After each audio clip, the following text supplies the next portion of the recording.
Mounted securely so it doesn't roll around, and the inspection sticker is up to date and in place. I have 3 emergency triangles. They're amber with red reflectors. All 3 are present and in good working order. I have my spare fuses and breakers. When you come inside, first thing I'm going to do when I sit down is adjust my seat so my feet can reach these pedals comfortably. Slide up. Okay. There. Myself comfortable. Adjust my steering wheel so I can control my truck. Hands at 10 and 2 or 9 and 3. Then I'm going to tell them about my seat belt. Got them both mounted securely to the frame, top and bottom. The belt itself is not worn, torn, or frayed. It should latch and unlatch with ease. When it is latched, it's attached to my seat with a bolt. Seat is bolted to the floor, and the belt fits tight on my body.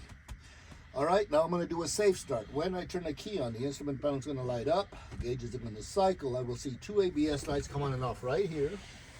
And then my 2 regen lights come on and off here. Just told you, and I'm going to show you. Key on, but don't start it. Lights up. Gauges cycle. There's my 2 ABS lights. There's my 2 regen lights. They all came on and off. All right, now I'm going to start the truck. Make sure I'm in neutral. Brakes are set. All right, start it up.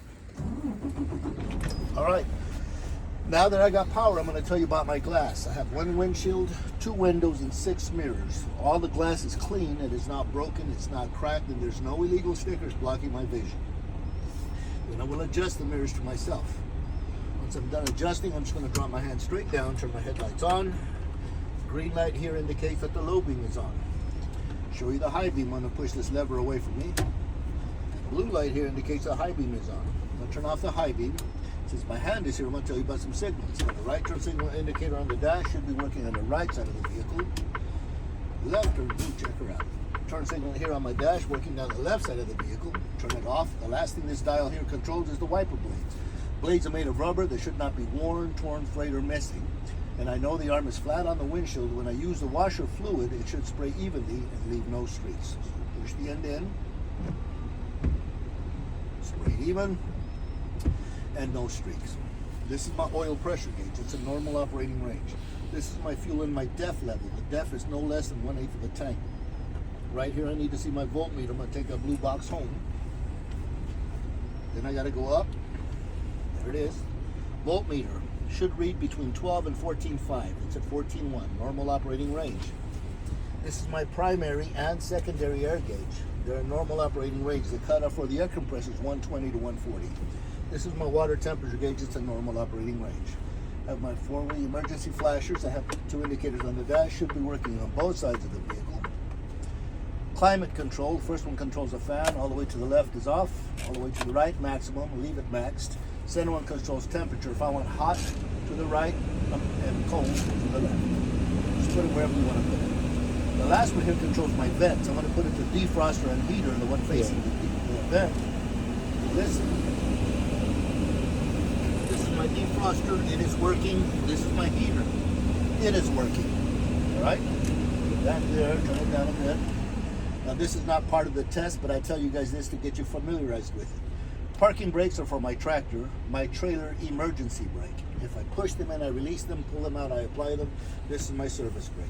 This is my city horn, beep. This is my air horn. Beep, really hard. I'm not gonna do it, but you would hear it. All right, good. Now, I'm going to do a tug test. I'm going to release my trailer brake to test my parking brake to make sure that they're properly adjusted. Release, light pressure, put it in gear, give it a tug. Yep, held me in place, good. Back to neutral, reset. Now I'm going to release my parking brake to test my trailer brake to make sure that they're properly adjusted. Release, give it a tug. Yep, held me in place, back to neutral. All right.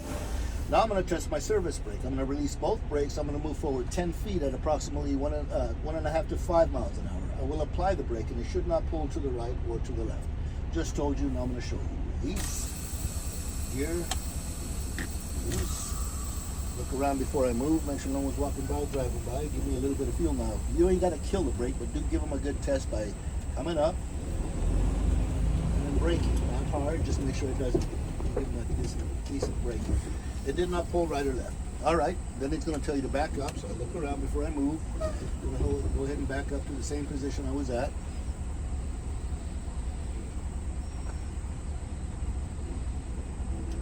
Okay, then once you get past that flag, you're going to come to a stop, put it to neutral, set the brakes. Then I'm going to tell it, now I'm going to transition to the 1, 2, 3 air brake test. This is the most important of all. Okay.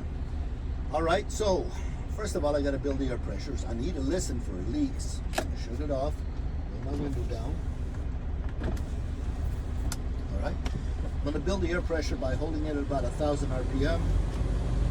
Now I can go to 15, but I'm not going to build any faster, and I'm just may create more noise for me to hear that cutout. Yeah. So I'm just going to keep it about 1,000. And I'm watching my primary and secondary air gauge climb, and I'm listening for that. Now remember, you must hear that before you start your test, because if I start the test without it fully charged, he's going to fail you at the very end when you tell him this completes the test. Okay? So I need to hear that. It's going to sound like the truck is sneezing. Get close.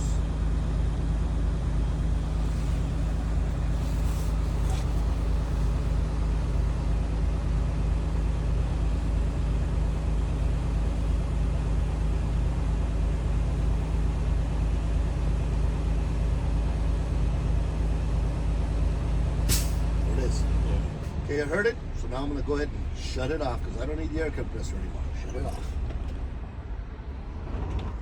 All right, sir, I'm going to go outside and put my chocks in. So then I'd get outside. I'd go outside and put my chocks in place. You guys have done that, right?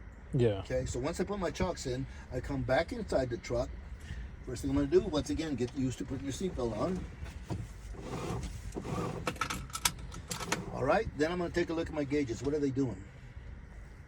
They're Nothing, on. right? They're just laying there. So I'm going to wake them up, key back to the on.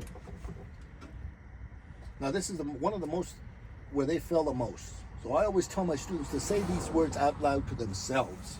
Why did I go chock my tires? So the vehicle does not move when I release my brakes. I just told myself what to do. Release, release. Watching my gauges. As they're settling, I'm going to tell the tester, part 1 is called the applied test. I'm going to step on a brake and hold it. I shouldn't lose more than 4 PSI in 1 minute on a combination vehicle, truck and trailer. Just told him, now I'm going to show him. What's on the brake, halfway down. You got to be all the way down. Once it stops, I start counting 1001, 1002, 1003, 1004, 1005. I'm going to keep going until I get 60 seconds or until the tester tells me go to part 2. Get off. As soon as he says go to part 2, I get off. I did not lose more than 4 PSI in that time frame. Part 2 is called the low air warning test. Low air warning. I'm going to fan the brake until I see and hear the lower warning at or about 60 PSI. There it is right there. Quick tap. I see it, I hear it, and I'm at about 60 PSI. Part 3 is called the emergency test. If you forget the name, take that 3, turn it sideways, it becomes an E for emergency. I'm going to fan my brake until my emergency valve pops out at about 40 PSI. They should both pop out. If my parking brake doesn't, they should pop out at 20. Just told you, I'm going to show you. Watching. Gonna pop. My emergency brake has popped out and I'm at about 40. I'm still hearing it, so I'm going to continue to pump until my parking brake pops at 20.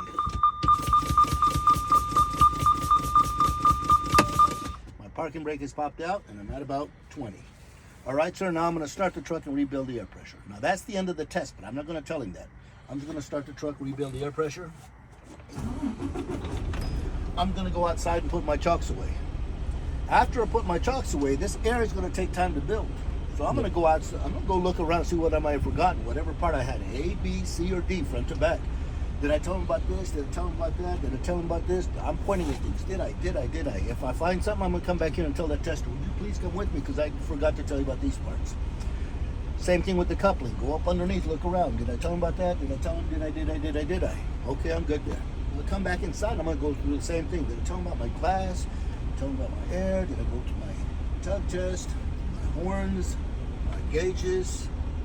Wiper blades? Glass? I'm going through everything. Okay. Did I do all 3 tug tests? Did I tug on the truck? Did I tug on the trailer? And did I do my service brake where I pull up?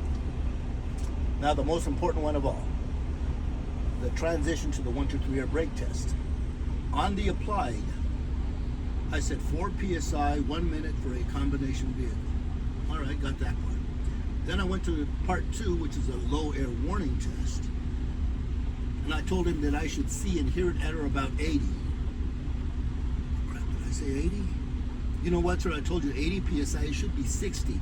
I need to start the 1, 2, 3 over again. As a tester, I'm going to tell him, okay, this is chance number 2. You get 3 chances that day as long as you catch it. Okay? So then I start back over, start the truck till I hear the cutout, shut it off, turn the key back on, release the brakes, and go back to the applied low air warning and the emergency again. Okay? Let's say this time I forgot to turn the truck off. Crap.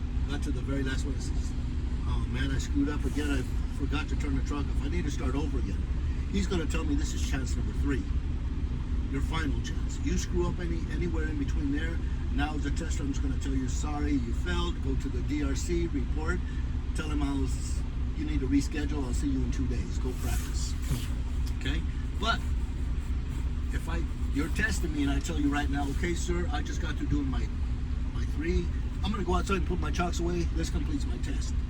So I go out there and put my chocks away, start walking around and find a bunch of stuff. Too bad, so sad. Too late. I told him this completes my test. Don't say them words until you know you've gone over through one more time. What did I forget? What did I forget? What did I forget? Right. Because he can't grade you until you tell him this completes my test. All right, that's it.